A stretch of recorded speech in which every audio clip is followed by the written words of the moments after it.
So hello guys, आज का हमारा टॉपिक है the governor. Governor, her particular state का एक गवर्नर होता है। वो उस पर्टिकुलर स्टेट का हेड होता है। उसके पास डिफरेंट डिफरेंट पावर्स होती है। डिफरेंट डिफरेंट लोगों को वो अपॉइंट करता है। फॉर एग्जांपल सीएम को अपॉइंट करता है, काउंसिल ऑफ मिनिस्टर्स को अपॉइंट करता है, और भी डिफरेंट पावर्स और डिफरेंट रोल एंड फंक्शंस होते हैं जो अपन इस वीडियो में अपन डिस्कस करने वाले हैं। So let's start. सबसे पहले role of the government. Role of the government भी अपन डिस्कस करेंगे इस वीडियो में, सारी चीज़ें। इससे पहले अपन जान लेते हैं, रोल से पहले अपन जान लेते हैं हु इज़ द गवर्नर। तो गवर्नर होता कौन है? Governor is the person who is the constitutional head of the state. अपने कॉन्स्टिट्यूशन के अकॉर्डिंग जो भी पर्टिकुलर पर्सन स्टेट का हेड होता है, अपने इंडिया की जितने भी स्टेट है, हर स्टेट का एक गवर्नर है। और हर स्टेट में जो हेड होता है वो कौन होता है? गवर्नर होता है। कौन होता है? गवर्नर होता है। गवर्नर के अकॉर्डिंग ही सारे लॉज फॉर्म होते हैं। गवर्नर के साइन के थ्रू ही कोई भी लॉ एप्लीकेबल होगा किसी भी पर्टिकुलर स्टेट में। कोई भी पॉलिसी, गवर्नमेंट पॉलिसी है, वो लॉन्च होगी with respect to the governor. Next अपन डिस्कस करते हैं कौन से आर्टिकल्स में अपने गवर्नर के बारे में दे रखा है अपने रिटन कॉन्स्टिट्यूशन में। वो दे रखा है अपने 153 आर्टिकल टू 167। तो 153 से 167 के अंदर अपने सारे सब्जेक्ट दे रखे हैं, डिफरेंट डिफरेंट चीज़ें दे रखी है कि क्या रोल होता है, कौन एलिजिबल होता है, क्या क्या क्वालिफिकेशंस होती है गवर्नर की। ये सारी चीज़ें अपन को किस में दे रखी है? आर्टिकल 153 से लेके 167 तक। क्लियर है guys? So next, Article 153 of the Indian Constitution. So इसके according there shall be a governor of each and every state. India के हर स्टेट का एक गवर्नर होना चाहिए। अब इसमें एक और है कि दो स्टेट का एक सिंगल गवर्नर भी हो सकता है। This is also possible. So let's discuss about different criteria of the governor. सबसे पहले एलिजिबिलिटी क्राइटेरिया डिस्कस करते हैं। He must be the citizen of India, then at least 35 years of age। ठीक है, उसकी एज कितनी होनी चाहिए? एटलीस्ट 35 ईयर्स की एज होनी चाहिए जो भी पर्सन नॉमिनेट होता है किसके लिए? गवर्नर के लिए। Not a member of either house and also not hold the office of profit. कोई भी डिफरेंट फंक्शन या फिर कोई भी इधर उधर का काम नहीं करना चाहिए गवर्नर का। कोई भी लीगल वर्क वगैरह नहीं होना चाहिए, या कोई भी पोस्ट होल्ड नहीं कर सकता गवर्नर। ठीक है, जो भी पर्सन नॉमिनेट हुआ, ये नहीं कि वो फॉर एग्जांपल वो कमिश्नर है कहीं पे, या फिर कोई दूसरी पोस्ट पे वो वर्क कर रहा है, तो दो पोस्ट को वो एक साथ होल्ड नहीं कर सकता जब वो गवर्नर के लिए नॉमिनेट होगा। Dual capacity. Dual capacity, constitution head of the state and representative of the union government. Governor कौन होता है? कॉन्स्टिट्यूशनल हेड होता है ऑफ द स्टेट, और दूसरा रिप्रेजेंटेटिव होता है यूनियन गवर्नमेंट में। जब भी किसी भी चीज़ की पॉलिसी के थ्रू स्टेट को रिप्रेजेंट करना होता है तो वहाँ पे रिप्रेजेंटेशन का काम कौन करता है? गवर्नर करता है। क्लियर है? Next, appointment of the governor. Appointment कौन करता है गवर्नर का? Appointment is always done by the president.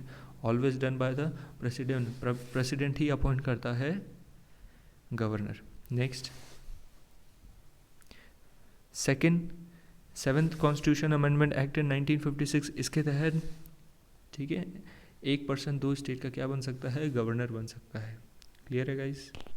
Next, ending tenure कितने साल का होता है गवर्नर का? गवर्नर का टेन्योर होता है फॉर 5 ईयर्स। अगर 5 साल से पहले इस टेन्योर को ख़त्म करना हो तो इसके 3 क्राइटेरिया है। सबसे पहला क्राइटेरिया, डिसमिसेबल बाय द प्रेसिडेंट। अगर वो कॉन्स्टिट्यूशन के अवेल ना करता है, या फिर कुछ भी गलत स्टेप टेक करता है, या फिर स्टेट के अंदर proper rules and regulation maintain नहीं कर पाता है, तो प्रेसिडेंट के पास ही पावर हो सकती है कि वो गवर्नर को रिमूव कर दे। Next is on ground of act of upheld of court and unconstitutional. अगर कॉन्स्टिट्यूशन की अवेलना करता है या कुछ भी कॉन्स्टिट्यूशन के खिलाफ करता है तो भी प्रेसिडेंट उसको इजीली रिमूव कर सकता है। And the third, not so important, is resignation. जो भी गवर्नर है वो अपने आप को रिज़ाइन कर देगा, तो इजीली वो जो गवर्नर की पोस्ट होल्ड कर रखा है वो इजीली वहाँ से रिज़ाइन कर सकता है। Next is power of the governors. ठीक है, ये सारी चीज़ें अपन शॉर्ट में डिस्कस कर रहे हैं, फिर इनको दोबारा डिस्कस करेंगे अपन आर्टिकल्स के थ्रू, ताकि अपन को वो प्रॉपरली लर्न हो जाए। Next is powers. In article 161 there is a pardoning power of the government. Pardoning power of the governor. Pardoning power क्या होती है? गाइज पार्डनिंग पावर का मतलब होता है कि फॉर एग्जांपल किसी पर्सन को अपने क्रिमिनल लॉ के अकॉर्डिंग कोई भी सज़ा मिल गई, तो गवर्नर के पास ये पावर होती है कि या तो उसकी सज़ा को कम करा दे या उसकी सज़ा को डिले करा दे। ये गवर्नर के पास पार्डनिंग पावर होती है। ऐसे ही पार्डनिंग पावर और किसके पास होती है, अपने कॉन्स्टिट्यूशन ने और किसको दे रखी है, वो दे रखी है अपने प्रेसिडेंट को। प्रेसिडेंट के पास तो इस तक की पार्डनिंग पावर है कि किसी को डेथ सेंटेंस मिल जाए, अगर किसी को फांसी की सज़ा मिल जाती है तो उसको भी माफ़ करा जा सकता है from the pardoning power, but governor के पास इतनी पावर नहीं है। क्लियर है गाइस? नेक्स्ट है power of appoint the CM and other ministers. State के अंदर जो भी सीएम का अपॉइंटमेंट होगा या फिर जो भी काउंसिल ऑफ मिनिस्टर्स स्टेट की बनेगी, उसका अपॉइंटमेंट कौन करता है, गवर्नर करता है। सीएम का अपॉइंटमेंट कौन करेगा, गवर्नर। काउंसिल ऑफ मिनिस्टर्स का अपॉइंटमेंट कौन करेगा, गवर्नर। किसकी एडवाइस पे, सीएम की एडवाइस पे। किसकी एडवाइस पे, सीएम की एडवाइस पे। Next article 200, power to assent the and reverse the bill. कोई भी लेजिस्लेटिव असेंबली में जो भी बिल पास हुआ या तो वो उसको एक्सेप्ट कर सकता है या फिर प्रेसिडेंट को पास कर सकता है। अगर वो उसको अंडरस्टैंडेबल नहीं हो रहा कि इस बिल को साइन करना चाहिए, नहीं तो प्रेसिडेंट को पास कर सकता है easily. Next what are the responsibilities. पहली रिस्पॉन्सिबिलिटी आती है to appoint the CM, other ministers, advocate general of the state and members of the PHC. चलो next, powers and function of the governor. चलो अब अपन आर्टिकल वाइज देखते जाएंगे क्या क्या रूल्स एंड रेगुलेशन है, क्योंकि ये आर्टिकल्स के थ्रू ही अंडरस्टैंडिंग अपने को रखनी है। ये आर्टिकल्स वाली नॉलेज ही अपने हर एग्जाम्स में काम में आएगी और अपनी अंडरस्टैंडिंग और ज़्यादा क्लियर करेगी from the written constitution. Clear है? सो पहला आर्टिकल है अपना article 153, there shall be governor of each state. हर स्टेट का क्या होना चाहिए, गवर्नर होना चाहिए। क्या होना चाहिए, गवर्नर होना चाहिए। अपन ने बात कर ली। 154 executive power of the state. जो भी एग्जीक्यूशन की पावर है, जो भी पॉलिसीज अप्लाई होगी, वो सारी किसके रिस्पॉन्स में होगी, from the governor. Next is appointment of the governor. कौन करता है, इन आर्टिकल 155 गवर्नर का अपॉइंटमेंट कौन करेगा, प्रेसिडेंट करेगा। कौन करेगा, प्रेसिडेंट। टर्म ऑफ ऑफिस ये अपन ने डिस्कस कर लिया, कितने साल का होता है, 5 साल का। और 5 साल से पहले भी ये ख़त्म हो सकता है अगर प्रेसिडेंट का प्लेजर सर्व ना हो। अब ये प्लेजर पता नहीं कौन सा प्लेजर है अपनी कॉन्स्टिट्यूशन में, बट जब तक प्रेसिडेंट का प्लेजर रहेगा तब तक ही गवर्नर सर्व कर सकता है। Next is article 157, qualification for appointment as governor. कौन कौन क्वालिफिकेशन होता है ये अपन ने डिस्कस कर लिया। सिटीजन होना चाहिए इंडिया का, 35 ईयर्स की एज होनी चाहिए, कोई भी प्रॉफिट की पोस्ट होल्ड नहीं करना चाहिए जो भी पर्सन जो गवर्नर के लिए नॉमिनेट हुआ है। Next is article 158, condition of the governor office. क्या क्या कंडीशन होगी गवर्नर के ऑफिस की, ठीक है। वो कोई भी हाउस में पार्टिसिपेंट नहीं होना चाहिए, ठीक है, ना तो लेजिस्लेटिव असेंबली ना लेजिस्लेटिव काउंसिल में। Shall not hold any other office of profit. Next जो आपको सबसे इंपॉर्टेंट याद करना है वो है article 159। According to article 159 oath कौन दिलाता है गवर्नर को, ओथ दिलाने वाले पर्सन है chief justice of high court. Chief justice of जो हाई कोर्ट है वही आप गवर्नर को क्या दिलाता है, ओथ दिलाता है। क्या दिलाता है, ओथ। 160 आपको ये बताता है function of governors in certain contingencies, ठीक है। कुछ कंटीजेंसीज में गवर्नर के क्या रोल है वो कौन बताता है, 160। 161 power of the government to grant pardons, suspend, remit and commute sentence. अभी जैसे कि मैंने पहले आपको बताया था कि गवर्नर के पास पार्डनिंग पावर होती है, बट वो पार्डनिंग पावर प्रेसिडेंट से कम होती है।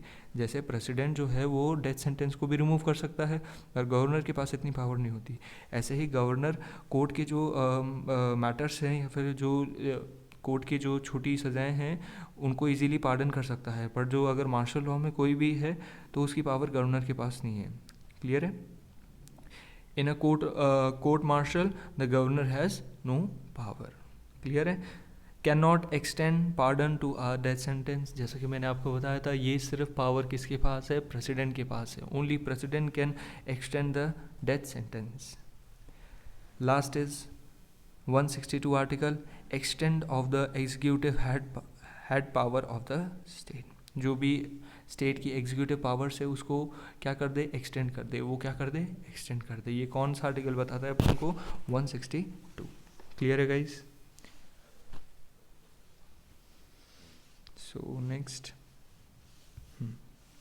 अब इधर ध्यान दो। अब कुछ स्पेशल फैक्ट्स आपके लिए कि प्रेसिडेंट ही क्यों अपॉइंट करता है आपका गवर्नर को, why president appoint the governor. ये तो स्टेट का मैटर है, तो सेंट्रल का क्यों रेगुलेशन होता है या सेंटर क्यों इन्वॉल्व करता है इस चीज़ में। सो गाइस इसको ध्यान रखें कि अगर स्टेट में देखो जैसे सीएम अपॉइंट होता है, सीएम किससे अपॉइंट होता है, डायरेक्टली इलेक्शन होते हैं, डायरेक्ट इलेक्शन से कौन अपॉइंट होता है, सीएम अपॉइंट होता है। अगर गवर्नर के भी अपन डायरेक्ट इलेक्शन कराने लग जाए तो तुम ये बताओ, अगर सीएम जिस पार्टी से जीत रहा है क्या उसी पार्टी का गवर्नर भी जीतेगा? बिल्कुल जीतेगा, क्योंकि सीएम किससे जीता है, लोगों के वोट से। लोगों के वोट जिसको ज़्यादा गए हैं, जिस पार्टी को जितने ज़्यादा वोट जाएंगे उसी पार्टी से सीएम भी बनेगा और उसी पार्टी से गवर्नर भी बनेगा। तो कोऑर्डिनेशन बिगड़ जाएगा between the governor and CM.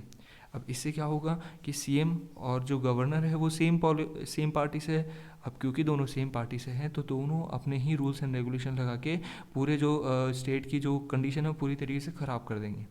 इसलिए सेंट्रल, ताकि थोड़ा बहुत कंट्रोल सेंटर का भी रहे स्टेट पे, इसलिए जो गवर्नर होता है वो कौन अपॉइंट करता है, वो सेंट्रल गवर्नमेंट अपॉइंट करती है। कौन अपॉइंट करता है, सेंट्रल गवर्नमेंट अपॉइंट करती है इनको। क्लियर है guys? I hope you understand it. ठीक है, समझ में आया होगा।